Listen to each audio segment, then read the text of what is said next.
వారంలో కన్యా రాశి వారికి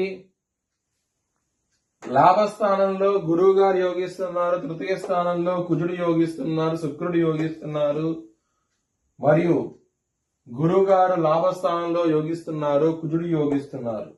4 గ్రహాలు యోగిస్తున్నాయి మరియు రాహు గారు యోగిస్తున్నారు. 4 గ్రహాలు యోగిస్తున్నాయి. దీని మూలంగా మీకు చాలా చాలా మంచి ఫలితాలు ఉంటాయి. మీరు బ్రాహ్మణుడికి అన్నదానం చేయండి, సుబ్రహ్మణ్య స్వామి టెంపుల్కి వెళ్ళండి, ఇంకా మంచి ఫలితాలు ఉంటాయి. శుక్రవారం రోజున ముఖ్యమైన పనులు స్టార్ట్ చేస్తే ఖచ్చితంగా విజయం సాధిస్తారు. ఆదివారం రోజున, మంగళవారం రోజున ముఖ్యమైన పనులు స్టార్ట్ చేసిన వ్యతిరేకత ఫలితాలు వస్తాయి, ధన నష్టం వచ్చే అవకాశం ఉంటుంది. కొంచెం జాగ్రత్త తీసుకోండి. కన్యా రాశి వారికి కుటుంబ స్థానం అధిపతి అయిన శుక్రుడు కుటుంబ స్థానంలో ఉన్నారు. 26వ తారీఖు నుంచి ఆయన 3వ స్థానం